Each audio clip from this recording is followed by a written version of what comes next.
ეთერში. არასრულწლოვნები, რომლებიც კანონს დაარღვევენ, სპეციალურად მათთვის მომზადებული მართლმსაჯულების კოდექსით გასამართლდებიან. იუსტიციის სამინისტროს მიერ ინიცირებული დოკუმენტი უკვე მზად არის. ახლა პროექტის ავტორები საპარლამენტო განხილვებს ელოდებიან, რომელიც საგაზაფხულო სესიაზე იგეგმება. კოდექსი არასრულწლოვნების მიერ ციხეებში შედარებით მცირე დროის გატარებას და სასჯელის ალტერნატიული მექანიზმების შემოღებას გულისხმობს. დოკუმენტში ასევე წერია, რომ კანონის დამღები მოზარდების საქმეებზე სპეციალურად მომზადებული პროკურორები იმუშავებენ. ლევან კვატაშიძე გაეცნო კოდექსის შინაარს და ის ახლა პირდაპირ ეთერში ჩაგორთება. ლევან, უფრო კონკრეტულად რას ითვალისწინებს ეს ახალი კოდექსი და რა გამოხმაურება მოჰყვა მას იურისტებს შორის? არასრულწლოვანთა მართლმსაჯულების კოდექსის ამოქმედების შემდეგ ბავშვი, რომელიც მომავალში ჩაიდეს დანაშაულს, ის გასამართლდება სპეციალური კოდექსის მიხედვით, სადაც გაერთიანებული იქნება პატიმრობის და სისხლის სამართლის კოდექსიდან შესაბამისი მუხლები.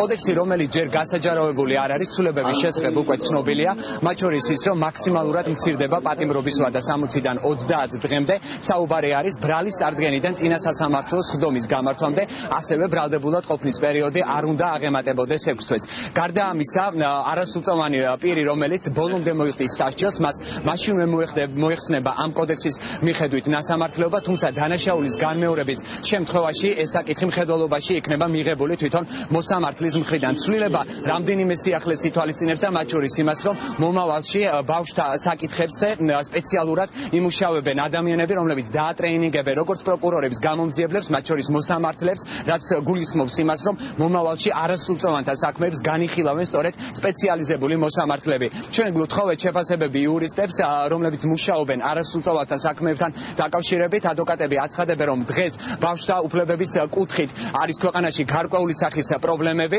და მიაჩნიათ, რომ ასეთი კოდექსის აუცილებლობა არის აუცილებელი, რაც შეეხება იუნისეფის წარმომადგენლობას, რომელიც ჩართული იყო ასევე კოდექსის შემუშავებაში. ფიქრობენ, რომ მისი დამტკიცების და ამოქმედების შემდეგ ქვეყანა არასრულწლოვანთა მართლმსაჯულების კუთხით მაქსიმალურად მიუახლოვდება ევროპულ სტანდარტებს.